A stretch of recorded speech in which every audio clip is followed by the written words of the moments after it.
20. yüzyılın başında dünya adeta devasa bir barut fıçısı gibiydi. İçinde biriken gerilimler, güç mücadeleleri ve ittifaklar her an patlamaya hazırdı.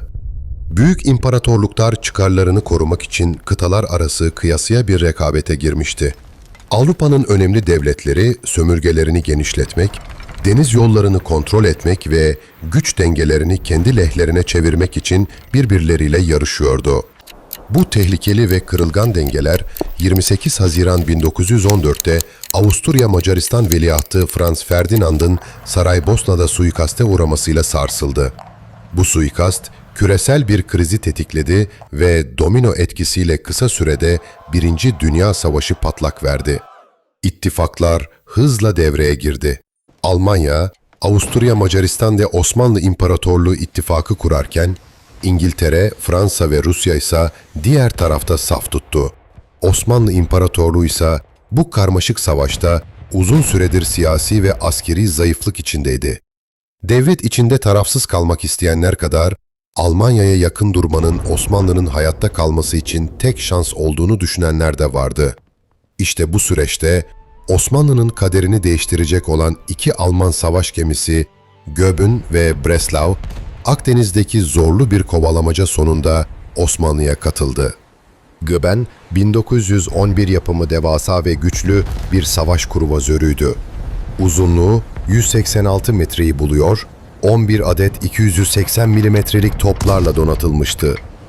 Breslau ise Göben'den biraz daha küçük ancak hızlı ve manevra kabiliyeti yüksek hafif kruvazörlerden biriydi. 1914 yılı Temmuz ayında savaş başladığında bu iki gemi Akdeniz'de görev yapıyordu. İngiliz ve Fransız donanmaları bu iki gemiyi durdurmak için peşlerine düştü. Göben ve Breslau Akdeniz'de zorlu bir kovalamacaya girişti. Gemi personeli hem düşman ateşinden kaçmaya çalışıyor hem de savaş gemisi olarak görevlerini sürdürüyordu. Ama en kritik hamle Osmanlı'nın tarafsız olduğu bu dönemde bu iki geminin Osmanlı'ya sığınmasıydı. 28 Temmuz 1914'te Göben ve Breslau Osmanlı karasularına girdiler ve Osmanlı donanmasına katıldılar. Bu gemilere Türk donanmasında yeni isimler verildi. Göben artık Yavuz Sultan Selim, Breslau ise Midilli olarak anılacaktı. Bu iki gemi Osmanlı donanmasının en güçlü parçalarıydı. Özellikle Yavuz Sultan Selim hem topçu gücü hem de hızıyla Karadeniz'de Rus limanlarına karşı önemli bir tehdit oluşturdu. 29 Ekim 1914'te Yavuz ve Midilli Karadeniz'e açılarak Rus limanlarını bombalamaya başladı. Bu tarih Osmanlı için büyük bir dönüm noktasıydı. Artık Osmanlı'da resmen savaşa girmişti ve bu savaş Osmanlı'yı parçalamak isteyen devletlerin tam da beklediği fırsattı. Bu bombardımanlar Rusya'yı savaşa soktu ve itilaf devletleriyle Osmanlı arasında fiili bir savaş durumu başladı. Göben ve Breslau'nun Osmanlı donanmasına katılması, Almanya ile Osmanlı'nın ittifakını güçlendirdi ve savaşın seyrini değiştirdi. Sonuç olarak Göben ve Breslau gemilerinin Osmanlı'ya katılması sadece askeri bir takviye değil, aynı zamanda Osmanlı'nın savaş tarafını seçmesinin en önemli göstergesiydi. Bu iki gemi sayesinde Osmanlı denizlerde daha aktif rol aldı ve savaşta stratejik önem kazandı. İtilaf devletlerinin gözünde ise Osmanlı artık düşman olarak kabul edildi. Osmanlı'nın savaşa dahil olmasıyla birlikte İtilaf devletlerinin planlarında büyük bir değişiklik oldu. Çünkü artık Almanya'nın doğu müttefiki vardı, Osmanlı. Ancak batılı devletlerin amacı sadece Osmanlı'yı durdurmak değildi. Asıl hedefleri İstanbul'u ele geçirmek, boğazları kontrol altına almak ve böylece müttefikleri Rusya'ya Karadeniz üzerinden yardım ulaştırmaktı. Boğazlar hem jeopolitik, hem ekonomik, hem de askeri anlamda büyük öneme sahipti. Çünkü İstanbul'un düştüğü gün Osmanlı'nın kalbi duracaktı. Ve eğer bu geçit açılırsa, boğazlara silah ve mühimmat gidecek, Doğu cephesi çökecekti. İngiltere ve Fransa'nın gözünü karartan işte bu stratejik plan oldu.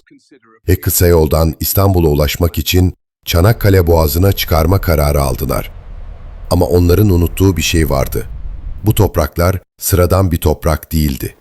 Bu millet teslim olmayacak bir iradeye sahipti. Ve o boğaz öyle kolay kolay geçilecek bir boğaz değildi. İtiraf devletleri için Çanakkale Boğazı sadece bir su yolu değil, savaşın kaderini belirleyecek hayati bir stratejik noktaydı. Boğazı ele geçirmek, İstanbul'u kontrol altına almak demek, Osmanlı'yı savaştan koparmak ve Rusya'ya güvenli bir deniz yolu açmak anlamına geliyordu. 1915'in baharında planlar hız kazandı. İngiltere ve Fransa devasa donanmalarıyla Çanakkale Boğazı'nı zorlayarak geçmeyi hedefliyordu. Ama denizden sadece geçiş planlamak yetmiyordu. Kıyılarda çıkarma yapıp karadan ilerleyerek Boğaz'ın savunmasını kırmak gerekiyordu. Bu yüzden plan güçlü bir deniz saldırısıyla desteklenen büyük bir kara harekatını içeriyordu. Ancak Çanakkale düşman kuvvetlerinin hesaplayamadığı kadar güçlüydü. Türk askerleri siperlerine sıkıca tutunmuş, azimle ve inançla savaşıyor, her karış toprağı kanlarıyla suluyordu.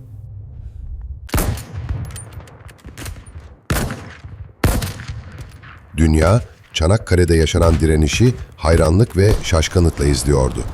Çünkü bu savaş sadece toprak için değil, bir milletin onuru için verilmekteydi. 18 Mart 1915 Çanakkale Savaşı'nın en kritik günlerinden biridir ve tarihe altın harflerle kazınmıştır. İtilaf donanması Boğaz'ı zorlayarak Osmanlı'yı denizden geçmeye çalıştı. Ancak Türk topçuları güçlü ve kararlı bir savunma yaptı. Düşman gemileri Boğaz'da ardı ardına hedef alındı.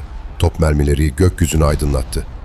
Deniz suları, batan gemilerin enkazları ve yanmış yakıtlarla doldu. İtilaf donanmasının büyük savaş gemilerinden Ocean, Irresistible ve Bouvet, Türk mayınlarıyla ağır hasar aldı ya da battı. Bu başarının ardında Nusret Mayın gemisinin gece gizlice döşediği mayınlar vardı.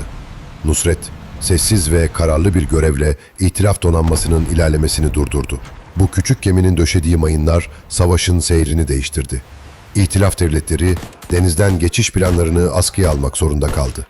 Çanakkale'nin geçilmez olduğunu tüm dünyaya gösteren o gün, Türk milletinin direniş ruhunun en parlak kanıtlarından biri oldu. Denizden geçişin durdurulmasının ardından İtilaf devletleri yeni bir stratejiyle karadan saldırıya geçti.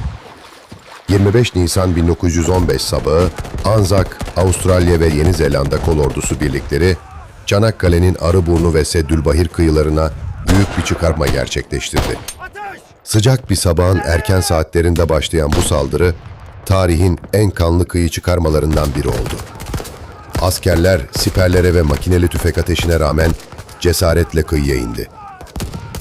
Türk askerleri ise kendilerine verilen emirleri harfiyen uygulayarak siperlerde sağlam bir savunma hattı oluşturdu.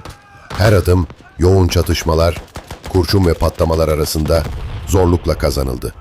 Siperler kazıldı, mevziler kuruldu ve kanla sulanan topraklarda ölümüne mücadele başladı. İki tarafta büyük kayıplar verdi ama özellikle Türk askerleri azimle direnmeye devam etti.